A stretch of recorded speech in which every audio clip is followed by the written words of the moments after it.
నమస్తే, welcome to grand news. నా పేరు సతీష్. అయితే మూడోసారి కూడా మోడీయేనా, ఈసారి మళ్ళీ ప్రధాని కాబోతుంది కూడా మోడీయేనా? అయితే అవునని అంటున్నాయి బీజేపీ శ్రేణులన్నీ. అయితే దానికి గల కారణాలు లేకపోలేదు. ఒకసారి చూద్దాం అసలు వీళ్ళు ఎంత ధీమాతో ఇది చెప్తున్నారో ఒకసారి చూద్దాం. నా కుటుంబ సభ్యులారా, ऐसा लग रहा है जैसे मैं अपने कुटुंब के बीच आ गया हूं.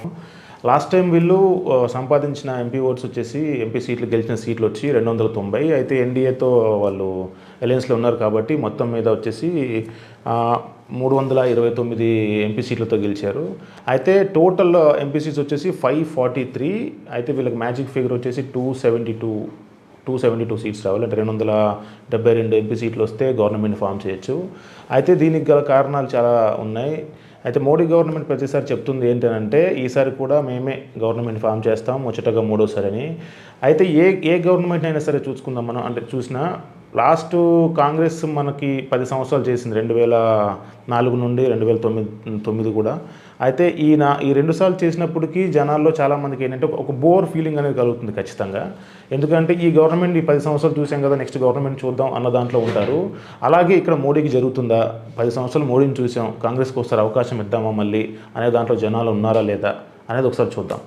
అయితే మోడీయే మళ్ళీ మూడోసారి రావడానికి కూడా కారణాలు చాలా ఉన్నాయి. దానికి ఏంటంటే మొన్న రిపీటెడ్గా అంటే మొన్న లాస్ట్ 5 స్టేట్స్కి సంబంధించి ఎలక్షన్స్ జరిగాయి. ఎలక్షన్ జరిగినప్పుడు అనూహ్యంగా 3 స్టేట్స్లో భారీ మెజారిటీతో గెలవడం జరిగింది. అంటే కాంగ్రెస్ కానీ ఇతర ఏ పార్టీలు కానీ బీజేపీకి అసలు దరిదాపులో కూడా లేకుండా గెలవడం జరిగింది.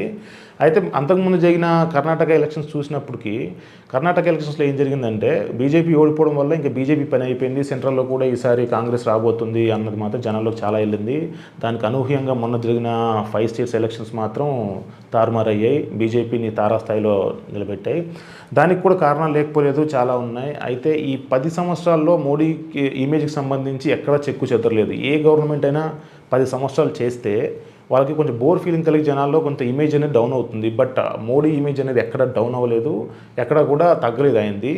అయితే 2013లో బీజేపీ అప్పటి వరకు ఉన్న కాంగ్రెస్ గవర్నమెంట్ చేసింది. 2013లో మాత్రం బీజేపీ పార్టీ మోడీని ప్రధానమంత్రిగా నెక్స్ట్ ప్రధానమంత్రి క్యాండిడేట్గా డిక్లేర్ చేసినప్పటి నుండి బీజేపీకి కూడా బలం చేకూరింది. అలాగే మోడీ అప్పటి వరకు సీఎంగా ఉన్న మోడీని తీసుకొచ్చి నెక్స్ట్ ప్రధాని చేస్తా అనేసరికి ఆ ఇమేజ్ ఇంకా బీజేపీకి చాలా ప్లస్ అయింది. అయితే ఈసారి ఖచ్చితంగా అంటే బీజేపీ ఒంటరిగానే 300 సీట్లు ఖచ్చితంగా గెలుస్తామన్న ధీమాలో ఉంది. అయితే దానికి కారణాలు కూడా లేకపోలేదు.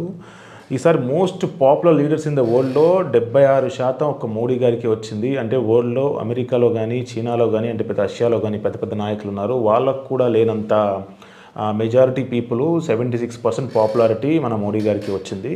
అయితే మోడీగా తీసుకున్న డెసిషన్స్ ఒకసారి చూద్దాం. 370 రద్దు, ఇది చాలా డేరింగ్ అని చెప్పొచ్చు. ఇన్ని సంవత్సరాల్లో ఏ పార్టీ కూడా చేయండి మోడీ గారు తీసుకున్నారు. అయోధ్య ప్రాబ్లం అవ్వచ్చు, అయోధ్య ప్రాబ్లం కూడా చాలా త్వరితగతిన ఆయన చేయడం జరిగింది.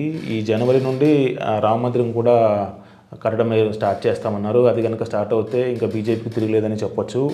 ప్రపంచానికి 2 స్వదేశీ వ్యాక్సిన్లు అందించింది ప్రపంచానికి మొన్న కరోనా టైంలో, అది మోడీ గవర్నమెంటే. జీఎస్టీని తీసుకురావడం కానీ, 50 కోట్ల మందికి ఆయుష్మాన్ ఆరోగ్య వృద్ధి తీసుకురావడం కానీ, రైల్వే జోన్స్ కానీ, వందే భారత్ ట్రైన్స్ కానీ, రహదారులు కాంగ్రెస్ గవర్నమెంట్లో అంత అభివృద్ధి చెందలేదు. మరి బీజేపీ గవర్నమెంట్ వచ్చిన తర్వాత 73% అభివృద్ధి చెందినాయి. అండ్ ఇంకోటి 3205 కిలోమీటర్ల పైచిలకు కిలోమీటర్ల ఎక్స్ప్రెస్ వేలు వస్తున్నాయి. Swachh Bharat, skill India, Mudra Yojana, make in India, ban of China products, China apps ban చేయడం కానీ, ప్రతి పల్లెటూరులో ఇంటింటికి మరుగుదొడ్ల నిర్మాణం కానీ, దేశ భద్రత కోసం మోడీ చాలా స్ట్రాంగ్ డెసిషన్ తీసుకోగలరు. అయితే మోడీకి ఉన్న ఇంకొక ప్లస్ పాయింట్ ఏంటంటే ఇప్పటి వరకు ఒక్క అవినీతి ఆరోపణ కూడా ఆయన మీద లేకపోవడం.